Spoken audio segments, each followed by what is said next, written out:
Welcome to fandom. আবার একটা Indian ফুটবলের আপডেটের ভিডিও নিয়ে চলে এসেছি। আর আজকে কিন্তু শুক্রবার, কালকে শনিবার দুটো ম্যাচ আছে। ইস্ট বেঙ্গলের অ্যাওয়ে ম্যাচ নর্থ ইস্টের সাথে, আর মোহনবাগানের কিন্তু হোম ম্যাচ হায়দ্রাবাদের সাথে। তো দুজনেই কিন্তু এখন কম্পিট করছে, ভালো জায়গায় আছে। ইস্ট বেঙ্গলের জন্য কিন্তু খুব ইম্পর্টেন্ট ম্যাচ, জিতলে কিন্তু টপ 6 এর মধ্যে ঢুকে যাবে। আর মোহনবাগানও জিতলে নিজেদের জায়গাটা অনেকটা ভালো করে নেবে। আর এটাও কিন্তু মাথায় রাখতে হবে যে প্রথম যে 6টা ক্লাব আছে তাদের মধ্যে কিন্তু ইস্ট বেঙ্গল মোহনবাগান কম ম্যাচ খেলেছে। তো এখন যদি পরপর জিততে পারে অনেকটা কিন্তু অ্যাডভান্টেজের পজিশনে থাকবে। তো সেই নিয়েই কথাবার্তা বলবো। আর ফেলিসিও ব্রাউনকে নিয়ে জিজ্ঞেস করে যাচ্ছ সে কবে আসছে, তো সেই নিয়েও বলবো। তো যা যা আপডেটস আছে সব তোমার সাথে শেয়ার করে দেবো। কিন্তু সবার আগে যে কথাটা, এখনো যারা সাবস্ক্রাইব করনি অবশ্যই করে নিও। আর বেল আইকনটা টিং টং করে অপশনটা প্রেস করে দিও রেগুলার নোটিফিকেশন পাওয়ার জন্য। আমাদের ফেসবুক আর ইনস্টাগ্রাম পেজটাও ফলো করে দাও, ডেসক্রিপশনে লিংক দেওয়া আছে। তো পুজোর থেকে অ্যাজ অলওয়েজ প্রথমে শুনো। তো প্রথমেই আসি যে বিশ্ব ফুটবলে একটা অভূতপূর্ব ঘটনা গতকালকে ঘটেছে। তো সেই ঘটনাটা নিয়ে একটু আলোকপাত করি। সেটা হচ্ছে গতকালকে সাফ আন্ডার-19 ওমেন্স চ্যাম্পিয়নশিপের ফাইনাল ছিল। সেই ফাইনাল রেগুলেশন টাইমে 1-1 স্কোর হয়। ইন্ডিয়া 1-0 গোলে জিতছিল, একদম শেষ মুহূর্তে বাংলাদেশ গোল করে 1-1 হয়। তারপরে ডাইরেক্ট ট্রাইব্রেকারে যায়, সেখানেও 11-11 স্কোর হয়। তো তারপরে রেফারি যিনি ছিলেন তিনি টস করেন এবং টসের মাধ্যমে ইন্ডিয়া জিতে যায়। তো ইন্ডিয়াকে অফিসিয়ালি চ্যাম্পিয়ন অ্যানাউন্সমেন্ট করে দেওয়া হয়। তো এইটার এগেনস্টে বাংলাদেশ ম্যানেজমেন্ট বা বাংলাদেশ ফুটবল অ্যাসোসিয়েশন তারা গিয়ে ম্যাচ রেফারির কাছে বা ম্যাচ কমিশনারের কাছে গিয়ে অ্যাপিল করে যে সাফে কিন্তু এরকম কোনো নিয়ম নেই যে টসের মাধ্যমে ডিসাইড হতে পারে কে চ্যাম্পিয়ন হয়েছে। তো তারপরে ম্যাচ কমিশনার সেখানে রুলস অ্যান্ড রেগুলেশন দেখেন এবং তিনি দেখেন যে না, সত্যি এরকম কিছু নেই। যদি ট্রাইব্রেকারে হতে থাকে তো সেখানে সাডেন ডেথ কন্টিনিউ হতে থাকবে, যেরকম আমরা আমাদের টুর্নামেন্টে করেছিলাম একটা ম্যাচে।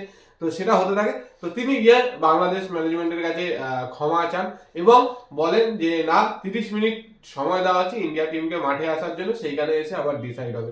তো এই নিয়ে প্রচুর জলগোলা হয়, প্রচুর কিছু হয়। সেই 30 মিনিটটা 1 ঘন্টা 40 মিনিট অবধি যায় এবং সেখানে যারা ছিল সাব কমিটির, যারা ছিল ম্যাচ কমিশনার, যারা তারা ইন্ডিয়ার সাথে অনেকবার আলোচনা করে, বাংলাদেশ ম্যানেজমেন্টের সাথে আলোচনা করে। তো করতে করতে লাস্ট অবধি যে সিদ্ধান্তে আসে সেটা হচ্ছে যেহেতু এখানে রেফারি এবং ম্যাচ কমিশনার এদের ভুল হয়েছে, তো সেখানে ইন্ডিয়া এবং বাংলাদেশকে যুগ্মভাবে চ্যাম্পিয়ন ঘোষণা করে দেওয়া হবে এবং সেটাই কিন্তু করে দেওয়া হয়েছে। মানে আলাদাই ব্যাপার। কোনো প্রফেশনাল ফুটবল টুর্নামেন্টে কয়েন টস হয় না। মানে এটা অনেক পাড়ার খেলা না বা খেপ খেলা যায়, কয়েন টস করে কিন্তু ডিসাইড করতে হবে। অফিসিয়াল রুল কিন্তু এটাই, টাইম ব্রেকারে যদি যায় সাডেন ডেথ ততক্ষণ চলতে থাকবে যতক্ষণ না রেজাল্ট আসে। 11 জনের নেওয়া হয়ে গেলে আবার কিন্তু সেকেন্ড টাইম সবাই একবার করে নিতে পারবে। এটাই কিন্তু রুল ফিফা, আর এটাই কিন্তু সব জায়গায় হয়। কোনো জায়গায় এরকম আনপ্রফেশনাল কাজ করবার হয় না। হঠাৎ কি মনে হলো নাকি কয়েন টস করছে, পাড়ার ফুটবল খেলা জানো তো বুঝতেই পারছো মানে কি অবস্থা। মানে শুধু ইন্ডিয়ান ফুটবলের নয়, সাউথ এশিয়ান ফুটবলেরও কি অবস্থা বুঝতে পারছো যে খেলা নাকি 11-11 ড্র হয়েছে বলে কয়েন টস করে নাকি ঘোষণা করে দিয়েছে যে ইন্ডিয়া চ্যাম্পিয়ন। মানে কি অবস্থা। তারপরে আবার সবকিছু করে যুগ্ম বিজয়ী করে দিয়েছে। লেভেলই আলাদা, আর কিছু বলারই নেই এই ফুটবল নিয়ে। তো এরপরে আসি অন্যান্য আপডেটগুলোতে। তার মধ্যে আরেকটা বলি, সেটা হচ্ছে সেকেন্ড ডিভিশন আই লিগ তো চলছে। আর গতকালকে কিন্তু ইউনাইটেড স্পোর্টস এর খেলা ছিল এবং সেই ম্যাচটাতে কিন্তু ইউনাইটেড স্পোর্টস 2-2 গোলে ড্র করেছে এফসি বেঙ্গালুরু ইউনাইটেডের সাথে। প্রথমে 2-0 গোলে হারছিল, তারপরে কিন্তু সেকেন্ড হাফে গিয়ে 2 গোল শোধ করে কিন্তু সমতায় ফেরে। তো 3 ম্যাচ বাদে কিন্তু 1 পয়েন্ট পেল, যদিও গ্রুপ টেবিলে কিন্তু এখন অবধি শেষেই রয়েছে ইউনাইটেড স্পোর্টস। এরপরে আসি বাকি অন্যান্য আপডেট। তার মধ্যে আরেকটা কথা বলে দিই ছোট, যে ইভিএ টিভি ইউটিউব চ্যানেল এবং ফেসবুক পেজ আছে, দেখো আমাদের সাথে ভিডিও করে সালাউদ্দিন। তো ওরা কিন্তু একটা টুর্নামেন্ট করতে চলেছে আগামী 18 তারিখ রবিবার আন্ডার-14 বাচ্চাদেরকে নিয়ে। তো সেই টুর্নামেন্টটা ওদের চ্যানেলেও লাইভ হবে। আর আমরা যদি যাই তো আমরা অবশ্যই কম বেশি ব্লগ করবো, তো ওদেরকে সাপোর্ট করবো। আর যারা দক্ষিণ বারাসাত অঞ্চলে থাকো অবশ্যই কিন্তু ওদের টুর্নামেন্টটা যেও এবং দেখো। তো এবার আসি অন্যান্য আপডেট। তো কালকে খেলা রয়েছে, তো তার আগে ভিক্টর ভাস্কোজ এবং ব্রাউন এদের নিয়ে আলোচনা, তো সেগুলো গুটুর থেকে শোনা। তো ফেলিসিও ব্রাউনকে নিয়ে খুব চিন্তিত কেন তোমরা আমি বুঝতে পারছি না। ফেলিসিও ব্রাউন কিন্তু অলরেডি দেখেছো ইনস্টাগ্রামে স্টোরি দিয়ে দিয়েছে, প্লেনে বসে আছে। আর আজকেই কিন্তু গুয়াহাটি পৌঁছে যাবে টিমের সাথে। মানে কলকাতায় নামবে, নেমেই কিন্তু ওখান থেকে গুয়াহাটি চলে যাবে, টিমের সাথে জয়েন করে নেবে ওখানে। আর সকালে প্র্যাকটিস হয়েছে আজকে, সবাই আরো চিন্তিত ভিক্টর ভ্যাসকেজ কেন ছিল না। রেস্ট দেওয়া হয়েছে হয়তো, ওই জন্য ছিল না। কিন্তু সবাই কিন্তু এই মুহূর্তে ফিট আছে সাউল ছাড়া, সেরকম কিন্তু কোনো প্রবলেম নেই। খাবড়াও ফিরে এসেছে দেখছো, কিন্তু খাবড়া কিন্তু রিহ্যাব করছে। খাবড়ার ম্যাচ ফিট হতে, তারপরে খেলতে কিন্তু আরো কিছু সময় লাগবে।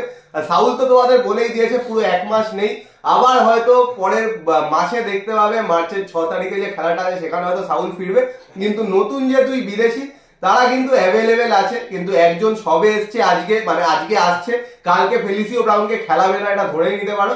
কিন্তু ভিক্টর ভ্যাসকেজের ডেবিউ কিন্তু আমরা কালকে দেখতে পারি যদি ম্যাচ ফিট পুরোপুরি থাকে, কারণ প্র্যাকটিস করেছে পুরোপুরি, আজকে রেস্ট দিয়েছে, বাকি কিন্তু আসার মানে যেদিন এসছে সেদিন থেকেই প্র্যাকটিস শুরু করে দিয়েছে। আর যেটা আগেও বলেছি, ভিক্টর ভ্যাসকেজ কিন্তু বসেছিল না, কন্টিনিউয়াস সিজনের মধ্যে ছিল, সেখান থেকে কিন্তু ট্রান্সফার হয়ে এখানে এসছে। তো সেই জায়গা থেকে ভিক্টর ভ্যাসকেজের কিন্তু ডেবিউ কালকে এক্সপেক্ট করতে পারো।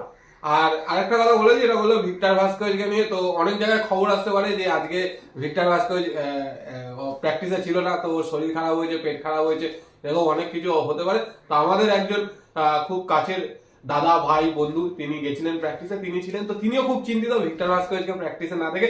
বাট ভিক্টর ভাস্কোভিচের কিন্তু সেরকম কোনো সিরিয়াস কোনো প্রবলেম নেই।